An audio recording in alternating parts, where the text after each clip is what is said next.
This man, quality control guru, which just those words, quality control guru and business person, I would say that would be a good president, but I don't know. He announced his campaign for president, big rally last Thursday, had his speech at CPAC, and is picking up some steam. Let's find out about this from John Sellek from Harbor Strategic Public Affairs. John, welcome back to your morning wake up. How you doing, bud? I'm good, Mike. Good morning. So it seems like he's like a force to watch. Now this is it's going to be a very crowded Republican primary season, but he jumped in early. Perry Johnson, what do we know about this guy? Well, we know he's been a very successful business person here in Michigan. He's had a long career. He's 75 years old. You know, and most of us 75 and rich, we'd be happy to be on a yacht somewhere, but he's got other things in mind. So, he took a shot at running for governor. Last year it didn't work out because he, couldn't get through the petition gathering process, and that happened to a bunch of people for a lot of reasons we don't have to get into right now. So he decided to set his sights a little higher, and he's not the first person that wanted to run for president that had the money to do it and give it a try. And the CPAC convention presented a good opportunity for him, and it looks like he and his team seized on that opportunity and got a lot of media this weekend. Yeah, and how was he received? I did not catch the speech. I watched some of CPAC online, but how was his speech received? Well, I think as far as the content of the speech, it was kind of like normal stuff for CPAC. He's kind of introducing himself to the crowd and trying to prove his conservative credentials and talk about his bio and his quality branding that he has. He used that in the governor's race. He's using it again here. But the way to think about CPAC these days, it's really changed over the years. It used to be sort of a mainstream GOP, the Bushes, the Romneys kind of deal. And now it's like more of a MAGA Donald Trump rally. And a lot of candidates stayed away this time because they knew it would be a giant, celebration of Donald Trump, and he would be the headlining speech. Nikki Haley's the only one that did not stay away. Ron DeSantis went to the other side of the country and gave what is sort of more like a traditional lead-up to a presidential race by giving a speech at the Ronald Reagan Library outside of Los Angeles. But that was an opportunity for Perry Johnson and his team. And in Michigan, we have a conference every 2 years on Mackinac Island for the Republicans called the Michigan Republican Mackinac Conference. And it's like it's kind of like running for a high school president.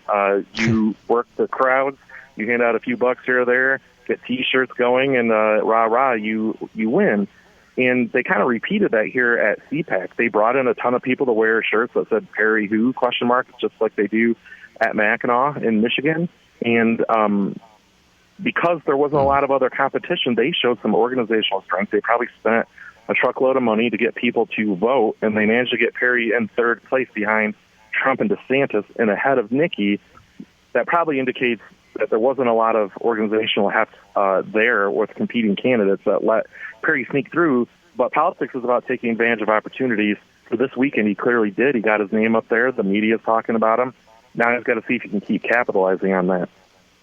Well, I will say, I mean, if it comes down to money, he's not going to come up short. He spent a lot of his own money so far because he had that. Didn't he have a Super Bowl ad that played in Iowa? And that's the next battleground, isn't it? Everybody's heading to Iowa if you're going to be serious. Yeah, absolutely. So he's got money to burn. Apparently, he's kind of following the playbook of like our former governor Rick Snyder. He was an outsider getting into politics, looking for the places where you can make a splash and use an opportunity to get somebody to notice that you exist. And after you get noticed that you exist, it's up to your campaign and your ability to deliver a message and convince people, okay, now you're looking at me. Here's why you should take me seriously. There's a lot of candidates at this point that don't have a shot at all to run, and so you get in early, just hoping you might find that spark that will push you forward into mattering during the contest, because obviously we know that it's virtually impossibility that the nomination won't go to DeSantis or Trump. But that's why we still, play the game. That's why we still have to watch how this thing plays out. And if you've got the self-funding to keep yourself out there and you're not dependent on other donors, you can have some fun with this for a while. It's clear that that's what Perry Johnson plans to do. Hey, man, it could, I don't know. I know that the odds are small, but if you're serious and it's in your heart and you think you're doing the right thing, And that's what I think is enticing about these kind of candidates is there's so much money involved. You wouldn't want to waste that money. You really have to have it in your heart because you got to overcome DeSantis. You got to overcome Trump. I think he's got it in his heart. And, hey, you and I know that the dark horse 70s, nobody knew Jimmy who. We saw that. Nobody knew who this guy was. Suddenly he becomes president. So Perry Johnson, I don't know. I think it's feasible. Yeah, I think you're right about the he has it in his heart thing. Perry Johnson is the salesman. If nothing else, he's really good at delivering a message. He's doing the happy warrior bit because that is him. And so he is going to continue to draw interest. Taking advantage of this opportunity to show up in the top 3 in the straw poll there is what gets the rest of the presidential media to keep paying attention to him when he's back spending money in Iowa, New Hampshire, and the other early states. And frankly, the media gets a little bored sometimes. They're like, right now they're stuck in this, Trump's running, but does he still have his grip on the party? And DeSantis, we think he's getting in, but why is he taking so long to get all his ducks in a row? What's going on with him? And they've been reporting that sort of process story for a while. So they're looking for something new, his money and their organizational intelligence to get some attention. They're going to try to keep capturing that and getting other political reporters. Like if I'm them today, I'm reaching out to all these other political reporters that'll be covering the presidential primaries that weren't at CPAC or didn't write about them yet. And they're going to say, hey, talk to my guy. And they're going to go, oh, yeah, he came in 3rd place. Yeah, heck yeah, I'll talk to him. And some more stories get out there. And it gives you a little boost. And right now he's looking to be, the head of tier 2, say. He can't be in tier 1 with DeSantis and Trump, but he's making his effort right now. And so you got to tip your hat to what they did at CPAC. It's more of a question of if they can keep it rolling. You talk about Jimmy Carter. Mike, I saw a story in the Wall Street Journal over the weekend about how the Allman Brothers Band became a big booster of Jimmy Carter. So we'll have to figure out if Perry Johnson gets a band of his own. We can take a top 10 list of which bands would support Perry Johnson.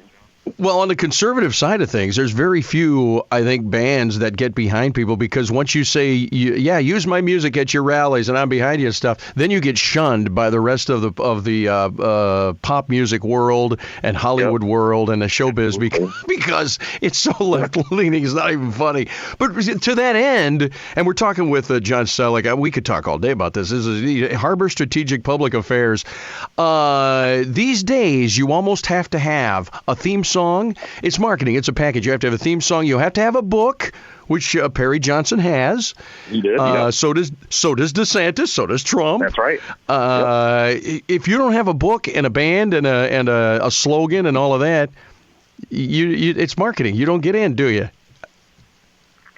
No, you don't. And you can see Johnson's branding so far in his book is aimed right at both the MAGA universe of GOP voters and just Republicans and independents feel uncomfortable with the wild amount of spending going on. 2 cents to save America. He's talking about reducing spending. That's a huge deal in the polling among people who are worried about government. We saw the Democrats win a ton of elections last year saying that Democrats, their own party, needed to stop the spending. Doesn't look like they've stopped the spending so far this year in Michigan, but that's what they ran on. And he says save America, and those 2 keywords are aimed right at the folks in the MAGA universe. So no surprise he went to that universe to show at CPAC that he should be considered and be on the list because I think a lot of people are already taking their shots at Haley and Mike Pompeo and the others who might run and challenge Trump. So I expect that we'll hear a lot more from Perry Johnson getting this 3rd place finish that when no one even knew who he was coming into CPAC was a calculated gamble and a big spend is my guess. But they pulled it off, and so now it's their job to try to capitalize on it.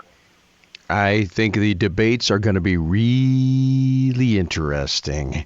Would Perry Johnson entertain a vice presidency by either DeSantis or Trump, do you think? Well, my guess is he would take that in a heartbeat. My guess is Trump is going to try to get someone else that is a rising star on the party. To me, it seems like Carrie Lake is angling for it big time. She would have been almost a no-brainer if she actually won her governor's race.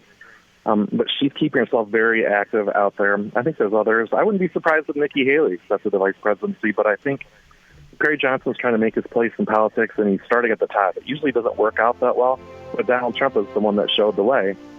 You can start out in your first elected office right at the top, and so it opened the eyes of a lot of other business people who used to be donors. You see this a lot. They gave all their money to politicians hoping they were going to do the right thing, and they felt like they were always compromised or wimps. or corrupt. And so now that the Pandora's box has sort of been opened, a lot of business people are like, screw it. I'm not giving my money to someone else. I'll do it myself. And so that's what we see Perry doing here, just like Trump. There it is. Yeah, I like it. I think that's good. I think it's healthy. John Sellek, Harbor Strategic Public Affairs. All right, we'll keep our eyes on Perry Johnson, see what's going on. Hey, John, we'll talk to you later. Bye, buddy.